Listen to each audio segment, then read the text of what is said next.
फर्क नजर आएगा।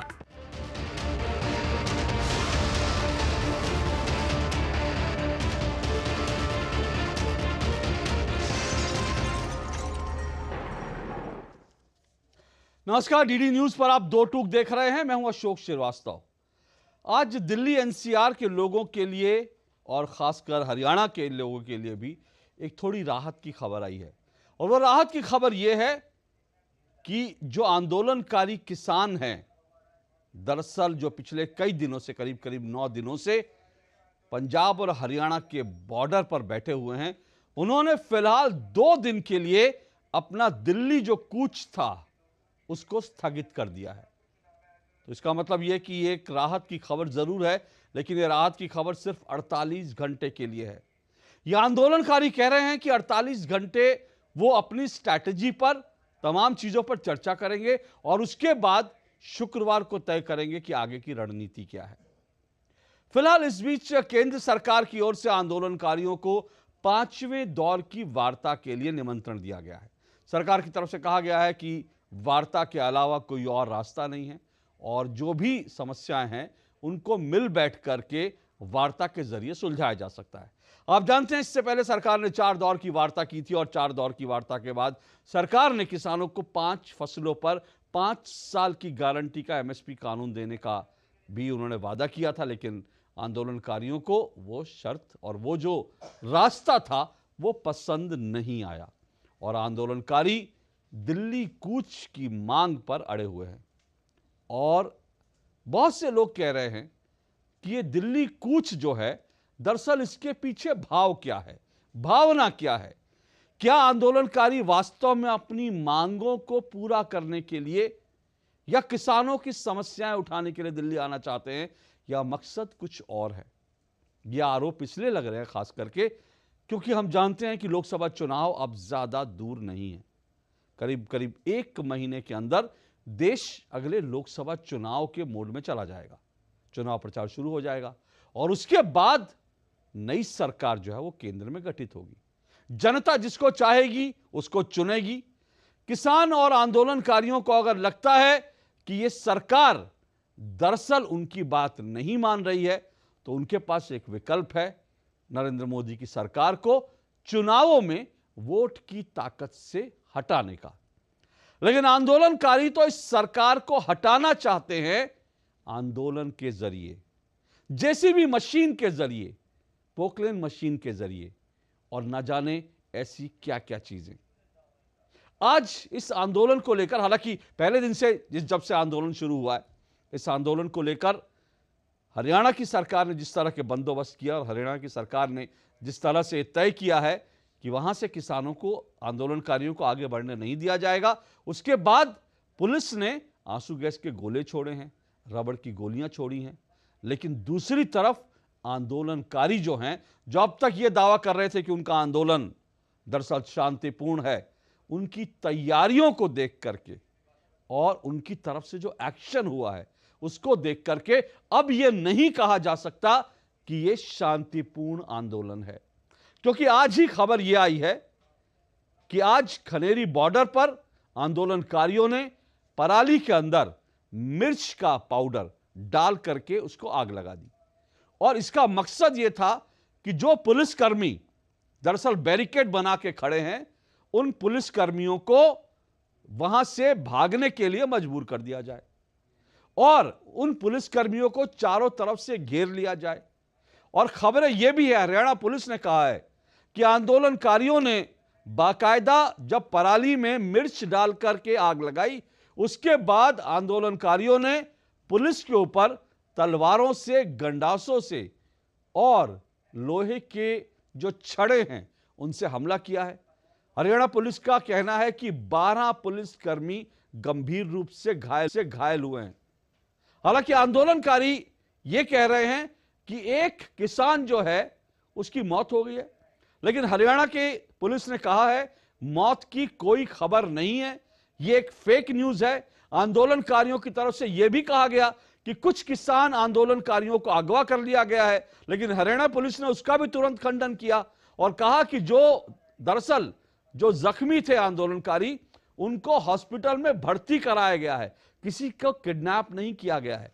तो याद कीजिए, आज के करीब 2 साल पहले जो कुछ हो रहा था आंदोलन के नाम पर, पुलिसकर्मियों पर हमले और अलग अलग तरह के भड़काऊ बयान, और साथ साथ दिल्ली में दंगा करने की कोशिशें, साजिशें, अब ऐसा लग रहा है कि वो स्क्रिप्ट एक बार फिर से दोहराई जा रही है।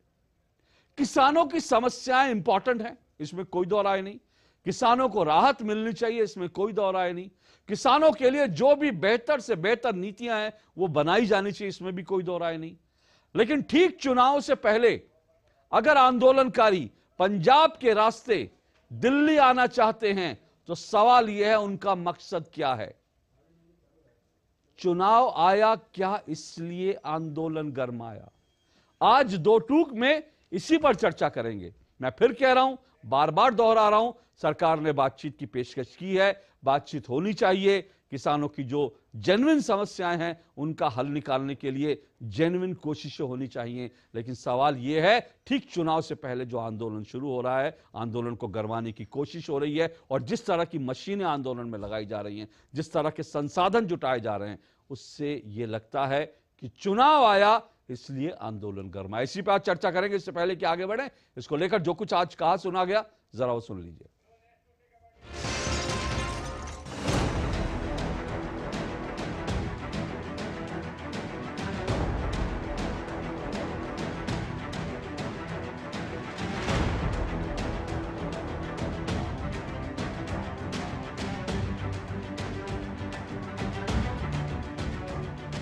देखिए, बातचीत सब दिखावा है, ये टाइम टैक्टिक है, बस समय बिताने के लिए, दिखाने के लिए बातचीत हो रही है। सरकार की कोई मंशा नहीं है, कोई इरादा नहीं है। एमएसपी को कानूनी दर्जे देने का कोई इरादा नहीं है। जो किसान अपना क्रॉप डाइवर्सिफाई करके या तो तूर दाल बनाए, उड़द दाल बनाए, मसूर की दाल बनाए या मक्का बनाए, उनको 5 साल के लिए एक कॉन्ट्रैक्ट करके एनसीसीएफ और नैफेड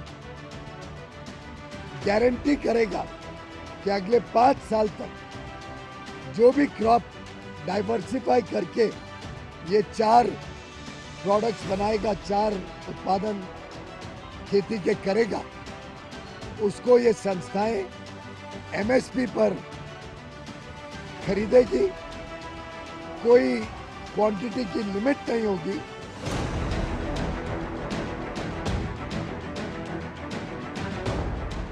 देखिए, हरियाणा पुलिस ने अपने पंजाब से लगते हुए सभी सीमाओं पर पुलिस बल की तैनाती की हुई है। प्रदर्शनकारी अपने साथ भारी मशीनरी जैसे जेसीबी, पोकलेन और हाइड्रा इत्यादि लेके आ रहे हैं। तो इस संबंध में हमने पंजाब पुलिस से भी रिक्वेस्ट किया है कि इस प्रकार की मशीनों को जो है बॉर्डर तक ना पहुंचने दें। 50 के करीब law and order companies Haryana police की वहां पर अलग अलग स्थानों पर हमने डिप्लॉय कर रखी हैं।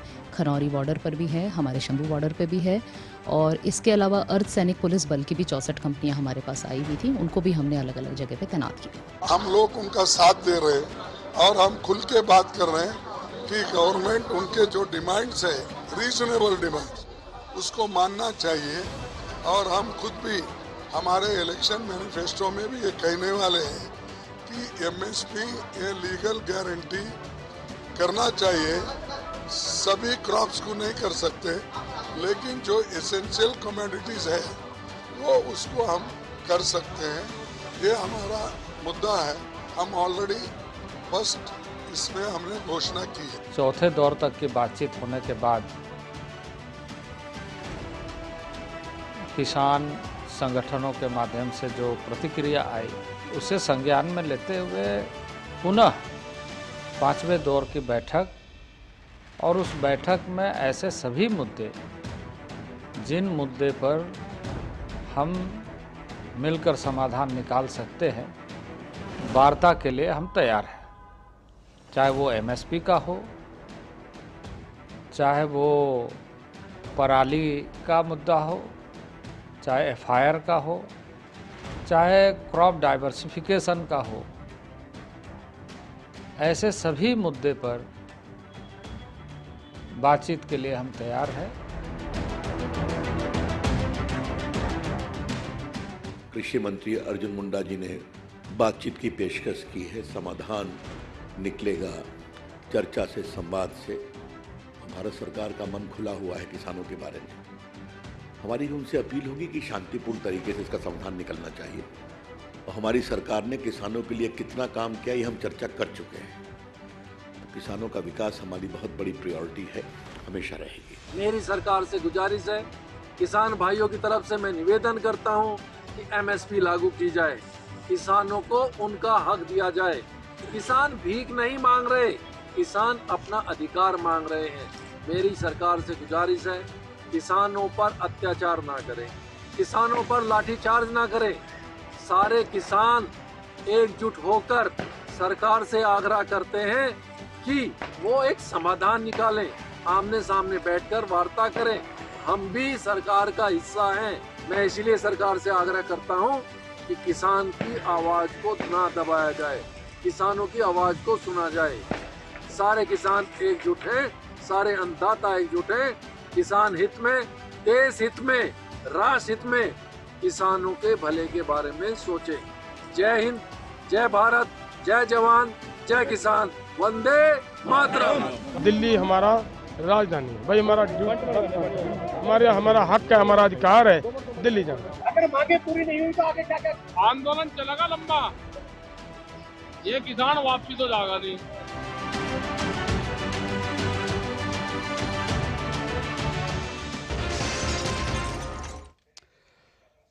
तो देखा आपने, दोनों तरफ से माहौल जो है वो लगातार गरमाया हुआ। हालांकि सरकार पेशकश कर रही है, बातचीत होगी, पर जैसा मैंने कहा कि 48 घंटे फिलहाल राहत भरे हैं। लेकिन सवाल यह है, अगली स्ट्रैटेजी क्या होगी आंदोलनकारियों की, और सरकार ने जो बातचीत की पेशकश की है, क्या वो पेशकश मानेंगे आंदोलनकारी? पर बड़ा सवाल यही है, क्या चुनाव आया है इसलिए आंदोलन गरमाया है? इन सब पे चर्चा करेंगे। 4 मेहमान मेरे साथ आज की डिबेट में जुड़ रहे हैं। आइए परिचय करवा देता हूं चारों मेहमानों का। मेरे साथ विजय सरदाना जी जुड़ चुके हैं। विजय सरदाना जी कृषि मामलों के जानकार हैं और साथ साथ तो लीगल एक्सपर्ट भी हैं। मेरे साथ अनिल तालान जी जुड़े हैं, राष्ट्रीय अध्यक्ष हैं BKU महात्मा टिकैत के। मेरे साथ परविंदर सिंह सेठी जी हैं। सेठी जी राजनीतिक विश्लेषक हैं और साथ साथ आम आदमी पार्टी सपोर्टर हैं। और मेरे साथ चौधरी मोहम्मद इस्लाम हैं, RLD के प्रवक्ता हैं। आप चारों मेहमानों का बहुत बहुत शुक्रिया, स्वागत। मैं इस डिबेट की शुरुआत जो है सबसे पहले मैं विजय सरदाना जी आपसे कर रहा हूं। विजय सरदाना जी, फिलहाल 48 घंटे राहत भरे हैं, लेकिन क्या लगता है ये जो 48 घंटे का जो ब्रेक हुआ है, क्या दोनों तरफ से बातचीत की कोशिश है? क्या आंदोलनकारियों को भी लग रहा है कि सरकार की तरफ से बातचीत की पेशकश दी है, 5वें दौर की बातचीत करनी चाहिए? क्या दोनों तरफ से बातचीत करके रास्ता निकालने की कोशिश है? अशोक जी, सबसे पहले आपको, सभी पैनलिस्ट को और दर्शकों को मेरा प्रणाम। देखिए, सबसे इंपॉर्टेंट चीज क्या है, किसान अनफॉर्चुनेटली हो क्या रहा है इस देश में कि ज्यादातर किसान लॉजिकल है, वो ग्राउंड हकीकत को समझता है। लेकिन मैं पिछले दिनों पंजाब गया था, काफी लोगों से वहां मिला था, किसानों से मिला था, व्यापारियों से मिला था, वहां के लोगों से मिला था। मैं 2 दिन पहले ही आया हूं। वहां चर्चा इस बात की है कि पंजाब के अंदर इस समय कुछ ताकतें हैं जो कम्युनिस्ट आइडियोलॉजी को लेके आगे बढ़ रही, और यही कारण है कि अगर आप इनकी डिमांड्स देखते हैं तो डिमांड ये है कि सरकार खरीदे। अब सरकार खरीदे मतलब कि सरकार फसल खरीदे, उसका पैसा दे। अब आप ये समझिए कि ये वो टाइम है जब चाइना और रशिया की बात होती थी, जहां सरकार खरीदती थी और फिर क्या होता था, सरकार ही डिसाइड करती थी कि कौन सी फसल उगेगी और कहां उगेगी और कैसे उगेगी। इसका मतलब आप डेमोक्रेसी से हिंदुस्तान को आप कम्युनिज्म की तरफ जा रहे हो, और पंजाब जो है उसकी लेबोरेटरी बन रहा है। ये वहां हर आदमी, हर व्यापारी बोल रहा है। मैं आपके सामने एक आंकड़ा रख रहा हूं जिसका कोई किसान नेता जवाब नहीं दे रहा है। गेहूं और चावल, 2 ही फसलों को लेके पंजाब हरियाणा में काफी बहस रही है। पिछले साल भारत ने 247 मिलियन टन गेहूं प्लस चावल पैदा किया। पूरे साल में भारत की जो खपत है वो है 217 मिलियन टन। ओके। कंज्यूमर की, फैक्ट्रीज की, एक्सपोर्ट की, सब मिला के 217 मिलियन टन। अब बचा 30 मिलियन टन सरप्लस, जिसको किसी की जरूरत नहीं है क्योंकि सबके पास सबकी जरूरत पूरी हो गई। अब ये 30 मिलियन टन आप अंतरराष्ट्रीय बाजार में नहीं भेज पाते क्योंकि आप कोविड और यूक्रेन का हिसाब छोड़ दीजिए।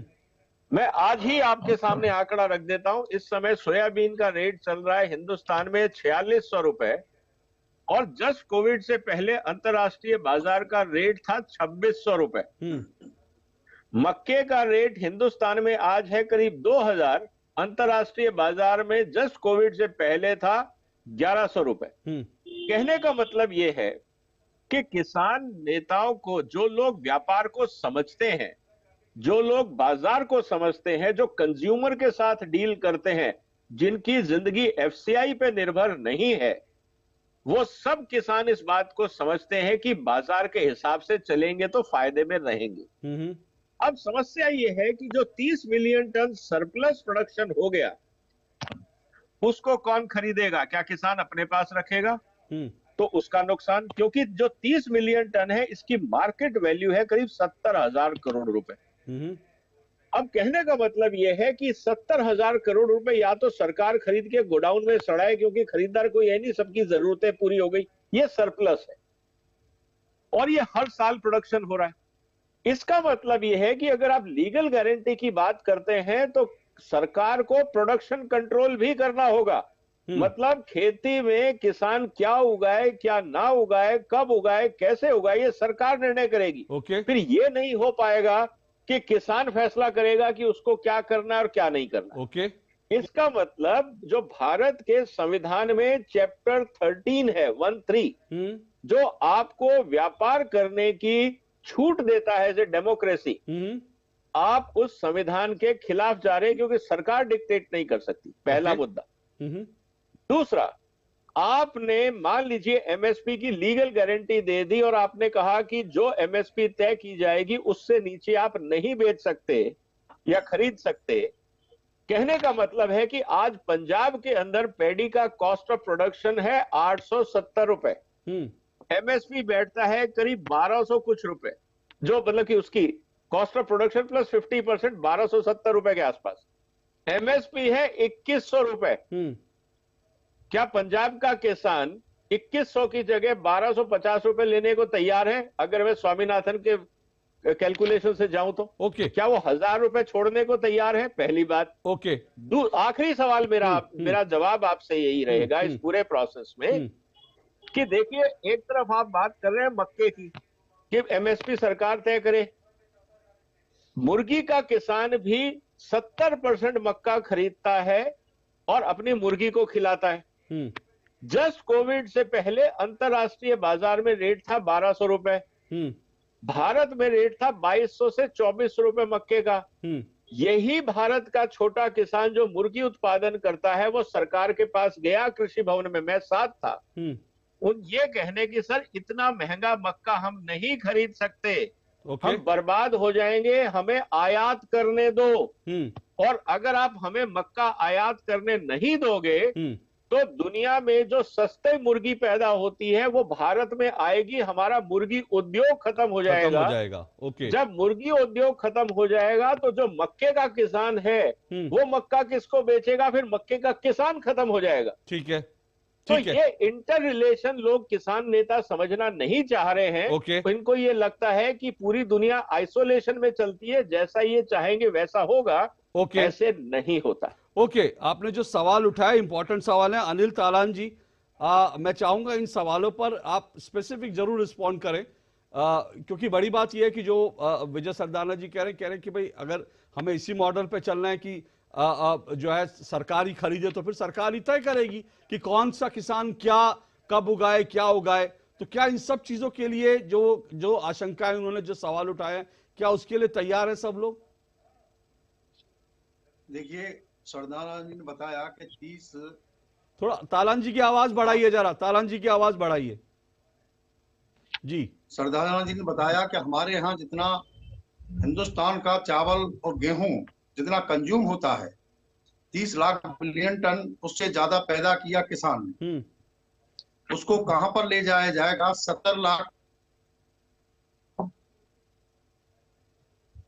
70,000 करोड़ रुपया, वो ज्यादा पैसा देना पड़ता सरकार को।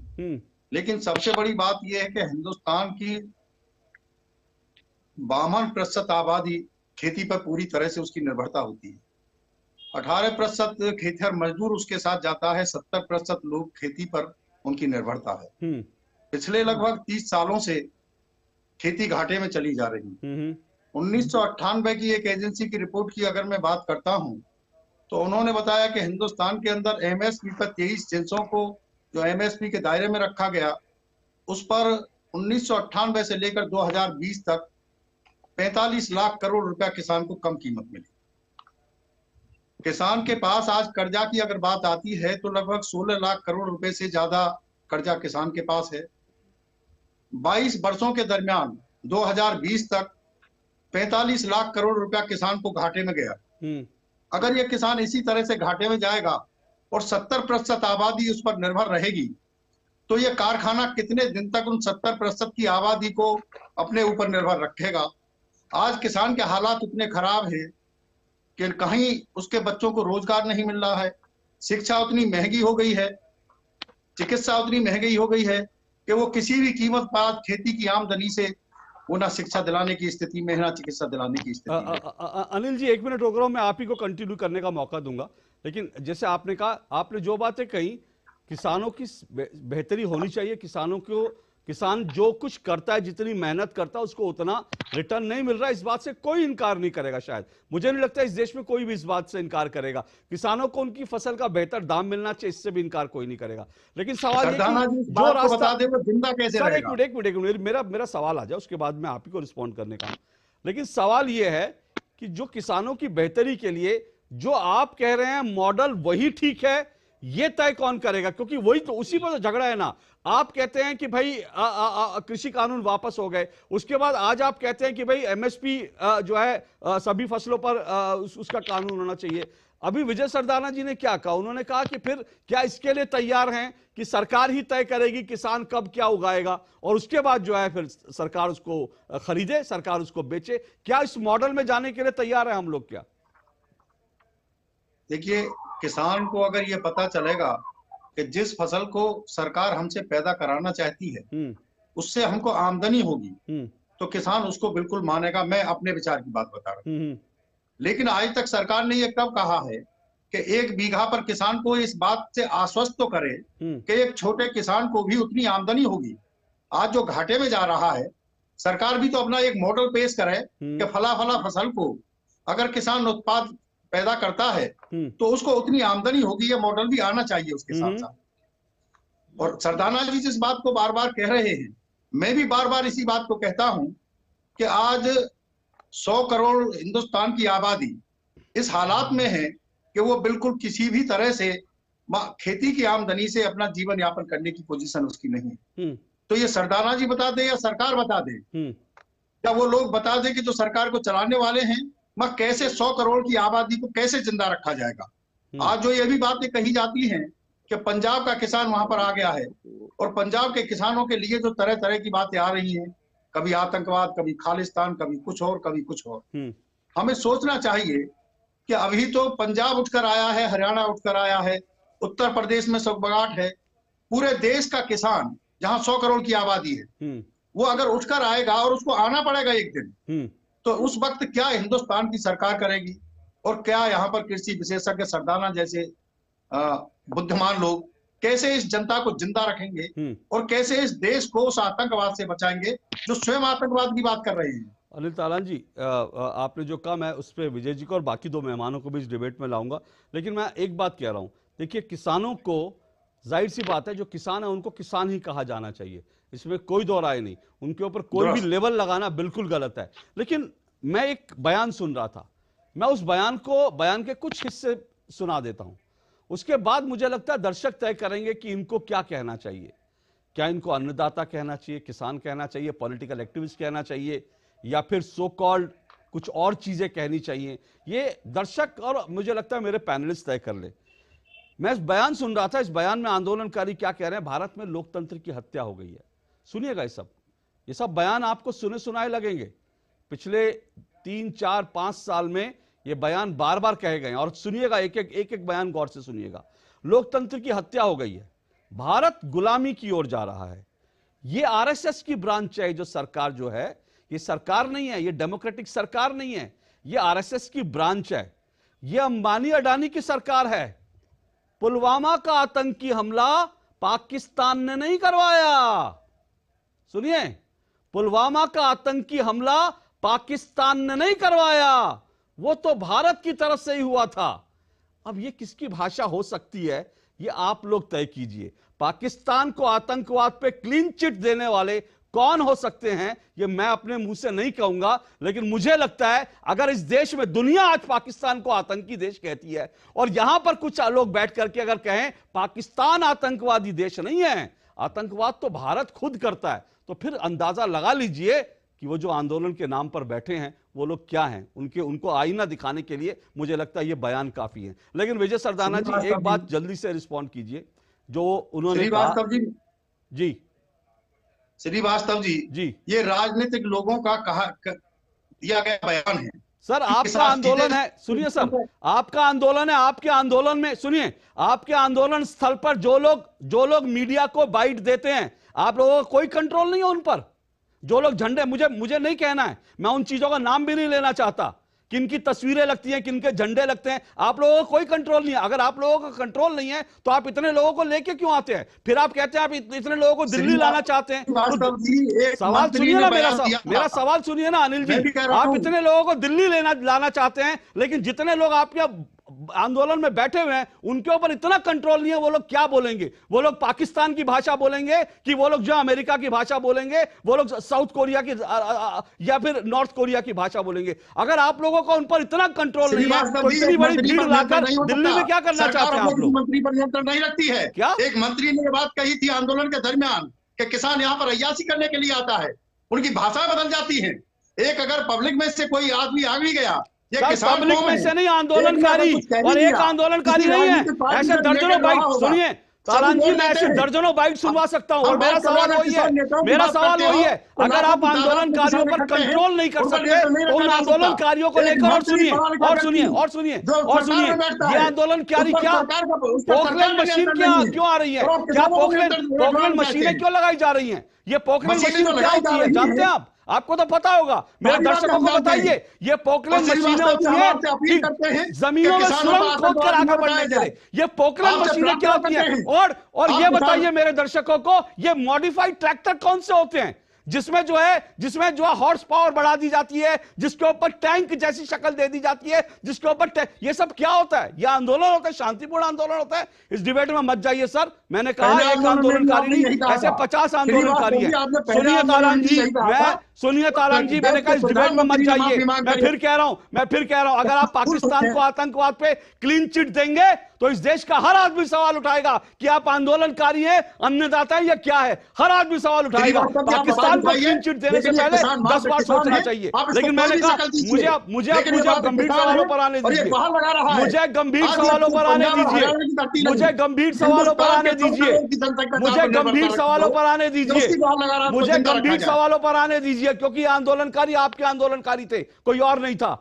विजय जी एक बात जो उन्होंने तालान जी ने कही, जिससे मैं थोड़ा सहमत हूं कि भाई क्या सरकार को कोई मॉडल नहीं देना चाहिए? आपको मॉडल नहीं देना चाहिए, और सरकार अगर बताएगी कि भाई यही फसल उगाइए, इसमें फायदा है, सरकार अगर गाइड करेगी तो शायद किसान भी अपनी बेहतरी के लिए वही करेगा।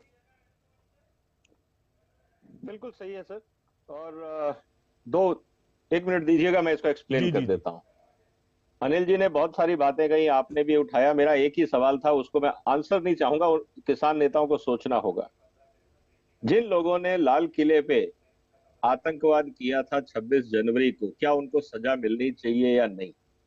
सवाल इस बात का है, किसान नेता सोचे, क्या वो किसान थे या वो दंगाई थे या वो देश के खिलाफ कोई साजिश थी? ये जरा किसान नेता सोचे, मेरे को जवाब नहीं चाहिए, आप लोग सोचिए।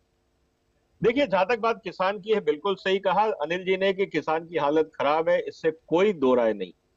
लेकिन अनिल जी मेरे को ये बताइए कि मैं दिल्ली में बैठ के 50 रुपए का आलू खरीदता हूँ, 70 रुपए की गोभी खरीदता हूँ, किसान को बेचारे को 3, 4, 5, 7 रुपए किलो मिलता है, मैं यहाँ 70 रुपए देता हूं। ये बीच का पैसा, किसान का हक कौन लूट रहा है, इस पे कभी कोई किसान नहीं बोला आज तक कि सरकार इस पे कानून बनाए। आप एमएसपी की बात करते हैं, ये नहीं आप बोलते कि जो लूट रहे हैं, कंज्यूमर ऑलरेडी पैसा दे रहा है एमएसपी से ऊपर, हमें वो पहुंचाया जाए। अगर वो पूरा पैसा हमारे तक पहुंचेगा तो हमें तसल्ली होगी। उसके बाद भी अगर मान लीजिए कॉस्ट ऑफ प्रोडक्शन बढ़ता है तो हम किस तरह से नई टेक्नोलॉजी लाएं ताकि कॉस्ट ऑफ प्रोडक्शन घटे और किसान का मुनाफा बढ़े। हम किस तरह से क्वालिटी अपग्रेड करें ताकि हम अंतर्राष्ट्रीय बाजार में जाके डॉलर में कमाएं। इस तरह की प्रैक्टिकल बातें कभी किसी किसान नेता के मुंह से हमने आज तक नहीं सुनी। सिर्फ किसान नेता ये कहते हैं कि हमें स्वामीनाथन फॉर्मूले के हिसाब से एमएसपी दे दो। मैं डीडी पे ओपनली इस बात को कहता हूं, स्वामीनाथन फॉर्मूला हाईली डिफेक्टिव है और उसका रीजन आपके सामने सीएसीपी की लेटेस्ट जो 2023 की रिपोर्ट है वो कहती है पंजाब में पैडी का कॉस्ट ऑफ प्रोडक्शन है 841 रुपए क्विंटल। 50% एमएसपी पे अगर आप जोड़ देते हैं तो बनता है 1261 रुपए। ओके, आज एमएसपी है 2183 रुपए। क्या पंजाब का किसान 1261 रुपए लेने को तैयार है as per MS Swaminathan formula? Okay, क्योंकि आपने यही बोला।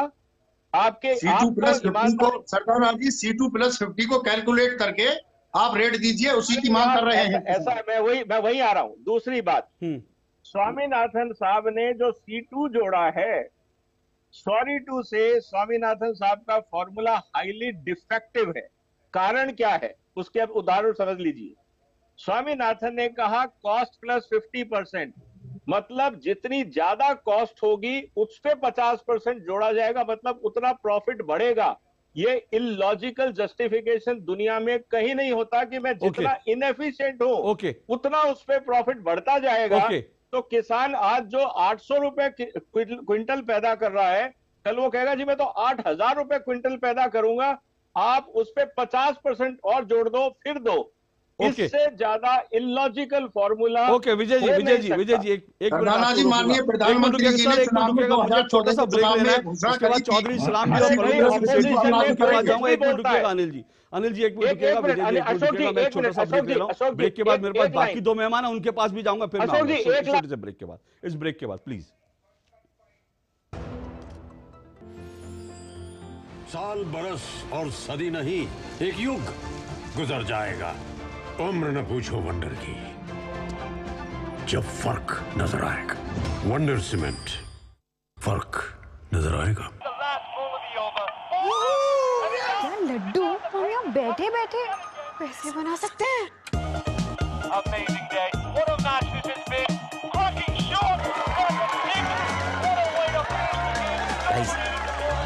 मैं तुम्हारे बिजनेस आइडिया का बड़ा फैन हूं। अब बिजनेस चाहे जो भी, एसबीआई का करंट अकाउंट तो चाहिए ना।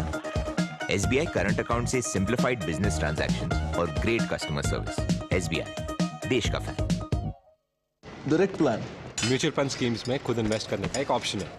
म्यूचुअल फंड्स खुद ही? सी, जैसे मैंने फिट रहने के लिए ट्रेनर रखा। ये तो दिखता ही है भाई। पर तू तो सेल्फ मेड है भाई। देख, मुझे फिटनेस की नॉलेज है तो I made my own training program. और तेरे ट्रेनर के पैसे भी बच गए। हाँ, सेम विद डायरेक्ट प्लान। यहाँ मेरे कमीशन के पैसे बच गए। सही है। म्यूचुअल फंड निवेश बाजार जोखिमों के अधीन है। योजना से जुड़े सभी दस्तावेजों को ध्यान से पढ़ें।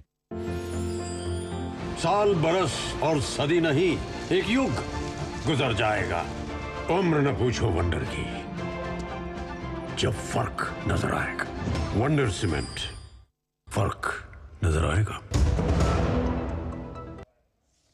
दो टुक आप देख रहे हो, दो टुक में हम चर्चा कर रहे हैं कि क्या चुनाव आया इसलिए आंदोलन गरमाया, इसी पे हम चर्चा कर रहे हैं। मेरे साथ 4 मेहमान जुड़े हैं। विजय सरदाना जुड़े हुए हैं, कृषि मामलों के जानकार हैं। अनिल तालान जी जुड़े हुए हैं, राष्ट्रीय अध्यक्ष हैं बीक्यू महात्मा टिकैत के। चौधरी मोहम्मद इस्लाम जुड़े हुए हैं, आरएलडी प्रवक्ता है। परविंदर सिंह सेठी आम आदमी पार्टी सपोर्टर है, राजनीतिक विश्लेषक हैं। चौधरी मोहम्मद इस्लाम जी, ये पूरा आंदोलन जो है, अभी तक तो जाहिर सी बात है कि अब तक जो है ये सिर्फ पंजाब का ऐसा लग रहा था, लेकिन अब थोड़ा थोड़ा बाकी जगह से भी आवाज़ें उठ रही हैं। पश्चिम उत्तर प्रदेश से भी टिकैत साहब ने भी आज जो है कहा है कि हम भी इस आंदोलन के साथ हैं और उन्होंने भी डिमांड कर दी है।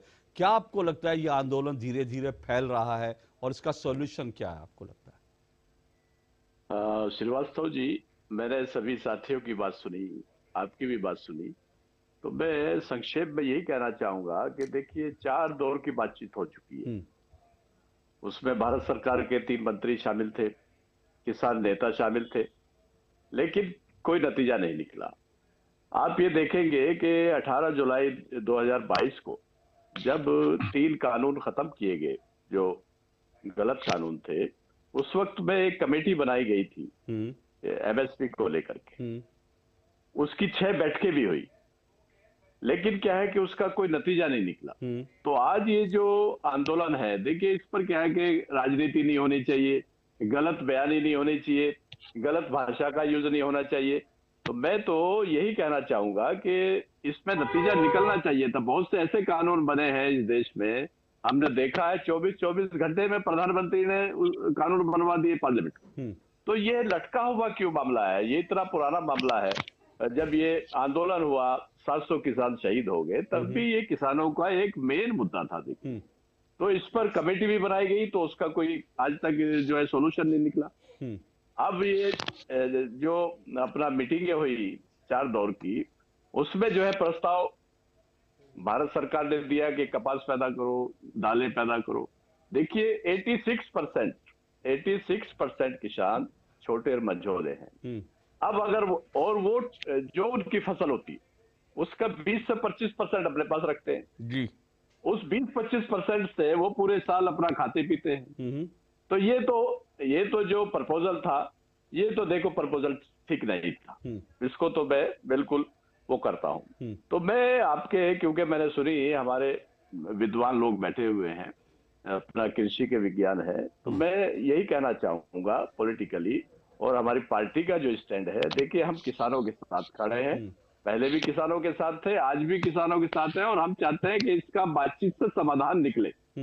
इसमें क्या है कि राजनीति नहीं होनी चाहिए।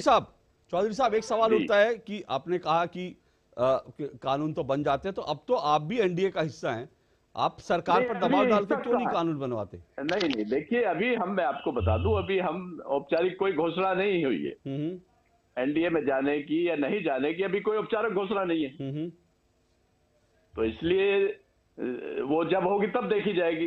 आज का तो जो आपका ये सब्जेक्ट है, तो अभी आप इंडिया अलायंस का हिस्सा हैं क्या?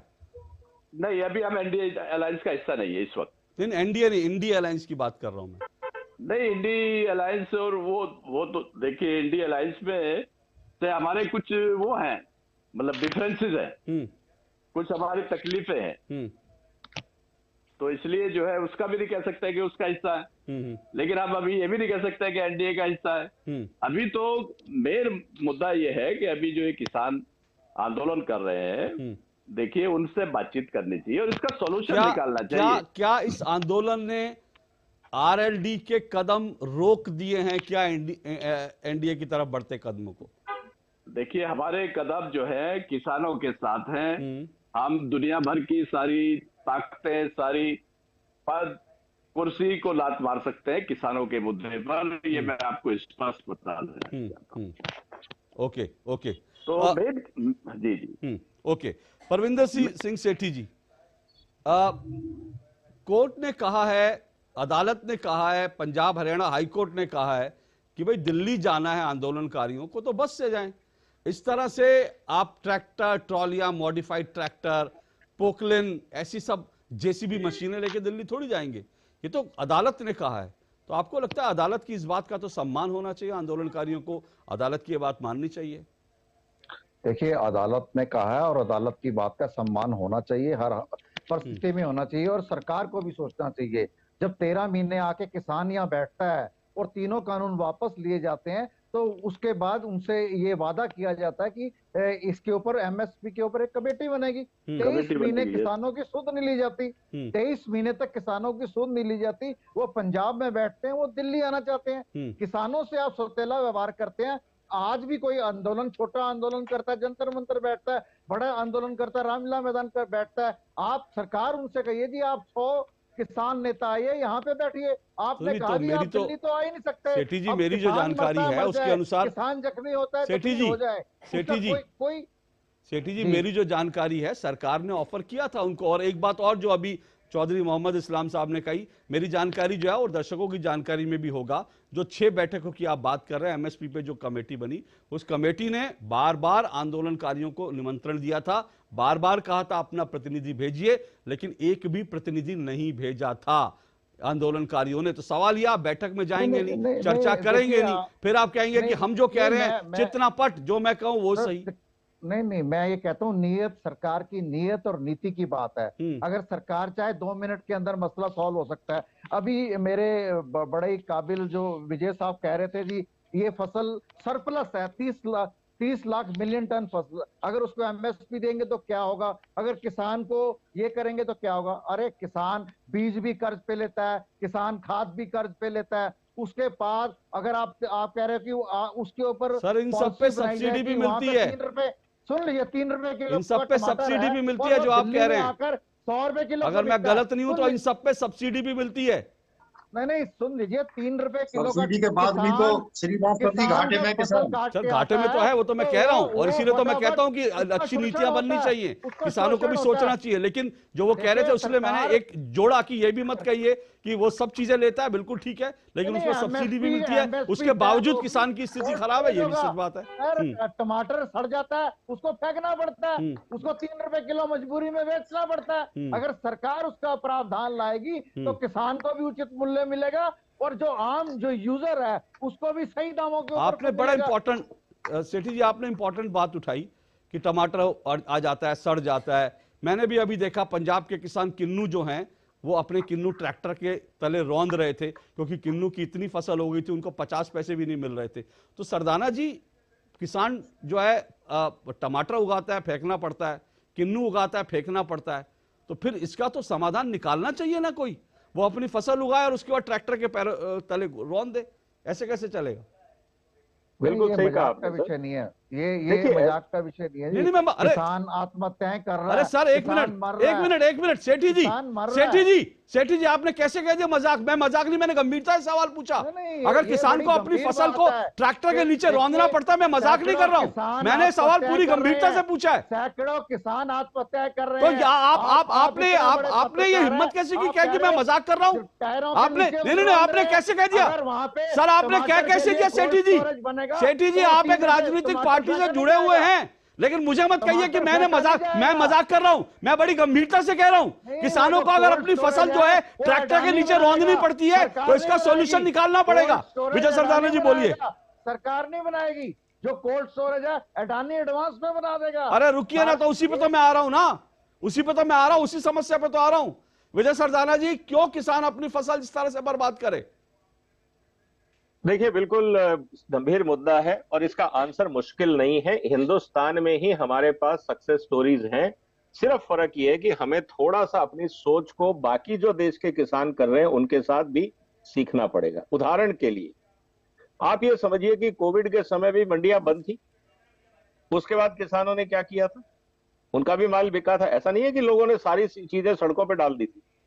हुआ क्या है, आप महाराष्ट्र चले जाइए, बाकी जगह चले जाइए, वहां किसानों ने क्या किया कि थोड़ा स्मार्टनेस ये दिखाई कि कंज्यूमर को तो माल खाना है। आज अगर वो किलो 5 रुपए वहां मिल रहा है अबोहर में, जहां पे भी वो किसान सड़ा रहा है, दिल्ली में वही किलो 40 रुपए किलो मिल रहा है। मैं आपको एक उदाहरण देता हूं। मेरे पास पंजाब के किसानों का फोन आया, मेरे दोस्त है, बहुत सारे किसान दोस्त हैं, कहते जी हमारे यहाँ तो 2 रुपए मिर्ची के नहीं मिल रहे। मैंने क्या बात कर रहा है, 60 रुपए मैं अभी खरीद के आया हूं। उनको मैंने इतना कहा कि आप एक काम करो, कल सारी मिर्ची जो आप उगा रहे हो उसके सैंपल, जो फल आपको सब्जियों के रेट नहीं मिल रहे, आप सैंपल ले आ लो। उनको मैंने दिल्ली बुलाया, घर पे खाना खिलाया, हम दोनों बाजार गए, दुकानदार से कहा कि हम ये आपको सब्जियां दे सकते हैं, क्या रेट दोगे? उन्होंने कहा भाई साहब 30 रुपए किलो। अंबाला में पंजाब के बॉर्डर पे 2 रुपए किलो, वहां से 200 किलोमीटर आने पे 30 रुपए किलो। मैंने सिर्फ वो 4 जो दोस्त आए थे, अच्छे दोस्त हैं मेरे, पंजाब में सिख हैं और किसान भी हैं। मैंने कहा एक काम करते हैं, तुम वहां से जीप भर के माल भेजो, मैं यहां पे आदमी लगाता हूं, वो माल बेचेगा। सब तैयारी हुई, सब हुआ, नहीं किया। क्यों? अरे यार इतनी मेहनत कौन करे। अरे मैंने कहा जब 20 रुपए किलो का फायदा हो रहा है तो थोड़ी मेहनत कर लो। नहीं यार, कोई गांव से आके ले जाए तो ठीक है। इस मानसिकता को बदलने के लिए कौन सा कानून लाओगे आप? इस मानसिकता को बदलने के लिए कौन सा कानून लाओगे? बाजार पैसा देने को तैयार है, आपको थोड़ी सी मेहनत करनी है। मैं 60 रुपए किलो मिर्ची खरीद रहा हूं, दुकान वाला कह रहा मैं 30 रुपए किलो खरीदने को तैयार हूं, मेरे से एडवांस ले लो। लेकिन आप ये कहते हो नहीं, गांव से आके खरीदे। देखिए प्रॉब्लम क्या हो गई है। सरदारा जी वो किन्नू कै रुपए किलो बिकवा रहे थे, आप जो 5 रुपए किलो में बिक रहा था, जिसको किसान ने ट्रैक्टरों से रोक दिया। मेरे से ले लो, मेरे से एक काम करो, आप 5 रुपए है ना, उस 5 रुपए में ट्रॉली भर के भाड़ा लगा के मेरे को भेज दो। मैं दिल्ली में 25 रुपए किलो मेरे घर के आगे भेज दूंगा, ट्रॉली लगा दूंगा। जो माल उठाना है 25 रुपए किलो। क्या बात कर रहे हो यार? कोई बात नहीं, हम आपसे ही बात करेंगे सरदारा जी। श्रीवास्तव जी के सामने सभी पैनल के सामने बात हो रही है। मैं खरीदने को तैयार हूं। हम आपका नंबर ले लेते हैं, ये हम फायदा करते हैं, हम किसान हैं। सरदारा जी हमारी सुनिए, आपने बिल्कुल सही बात कही है, सरकार की आवश्यकता नहीं है। खुला डील करते हैं, जितना चाहे उतना भेज देंगे। 32 रुपए किलो अगर आप ले रहे हैं। सर सुनिए, मुझे लगता है हम आप नंबर दीजिए और सारी फसलों की बात करिए सरदाना जी, हम आपसे ही कांटेक्ट करेंगे और सारे किसानों को। चलिए ये मैं नंबर भी दे दूंगा। और जाहिर सी बात है, डील करोगे मेरे साथ, भागना मत। फिर ये बिचौलियों को ठीक है। सरदाना जी ने कहा, सरदाना जी का नंबर, अनिल जी सरदाना जी का नंबर दूंगा। सरदाना जी ने कहा आप अपनी फसल जो है उनसे संपर्क कीजिए, वो बिकवाएंगे। कोई नहीं भागेगा, और भागेगा तो मैं इसी शो में लाकर दोबारा आमने सामने बिठा दूंगा। नहीं जाऊंगा मैं तुम्हारे दलालों। लेकिन फिलहाल मैं अभी आप मत भागिए, ब्रेक के बाद आ रहा हूं मैं, इस ब्रेक के बाद आ रहा हूं मैं जी। अरे दलालों के चक्कर में नहीं जाओ।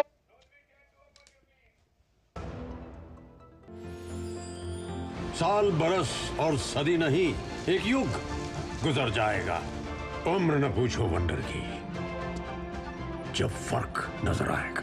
वंडर सीमेंट, फर्क नजर आएगा। मोदी सरकार की गारंटी, सभी को मिल रही हैं सस्ती एवं अच्छी दवाएं, वो भी कम से कम 75% कम कीमतों पर।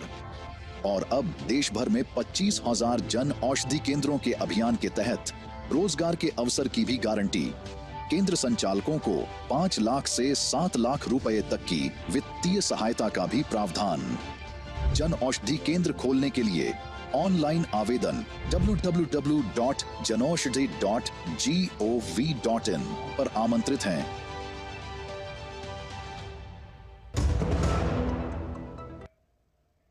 दो टुक आप देख रहे हो। दो टुक में हम जो आंदोलन चल रहा है, किसान आंदोलन, उस पर हम चर्चा कर रहे हैं। और मेरे साथ 4 मेहमान जुड़े हुए हैं। अनिल जी, मोटे तौर पर मैं अब ये जानने की कोशिश कर रहा हूं कि फिलहाल जो 2 दिन का ब्रेक लिया गया है, उसके पीछे क्या भाव है? क्या 5वें दौर के लिए सरकार की तरफ से निमंत्रण गया है? क्या उस पर भी चर्चा होनी है कि 5 की और अभी और चर्चा की जाए, सरकार के साथ बैठ के कोई सोल्यूशन निकाला जाए? देखिए, किसान हमेशा से सकारात्मक सोच में रहा है और हम इसी प्रार्थना को कर रहे हैं, सरकार को सद्बुद्धि दे। सरकार ने पूर्व में जो घोषणाएं करी हैं, जब ये सिंहासन पर नहीं होते तो इनकी घोषणाएं अलग तरह की होती हैं। आज माननीय प्रधानमंत्री की बात करते हैं तो उन्होंने संकट में है, उसका स्वामीनाथन कमेटी या उसकी लागत का 1.5 गुना मूल्य कहा था 2014 में। मैं पहली बीजेपी की सरकार की पहली मीटिंग में पहले दिन किसान का कर्जा माफ करो। आज हम उनसे निवेदन करते हैं, उनसे प्रार्थना करते हैं, करबद्ध प्रार्थना बने रहे। किसान का इससे कोई लेना देना नहीं है। सभी सरकारें, सभी राजनीतिक पार्टियां किसान के लिए एक जैसी रही। आज भी यही वक्त है। आज कांग्रेस इस बात को कहती है कि हम C2+50 फॉर्मूला कर देंगे। जब कभी ये सत्ता में बीजेपी नहीं थी तो ये भी इसी बात को कहती थी। बहुत सारी मीटिंगें माननीय राजनाथ सिंह हमारी मीटिंग में गए थे। मैं भारतीय किसान यूनियन सन 1987 से मैं उस संगठन में रहा हूं। कुछ विसंगतियां हुई हैं, जो संगठन बहुत सारे बने हैं। मैं इस बात को भी कहूंगा श्रीवास्तव जी कि कुछ किसान नेता भी आज उस तरह के हो गए हैं कि जो किसानों का नाम लेकर जिस तरह से नेता उनका गुणगान करते हैं। ओके, मैं माफी चाहता हूं, आपको रोक रहा हूं। इस वक्त सीधा कैबिनेट की ब्रीफिंग है। केंद्रीय मंत्री अनुराग ठाकुर इस वक्त कैबिनेट की अहम बैठक, उसके बाद संबोधित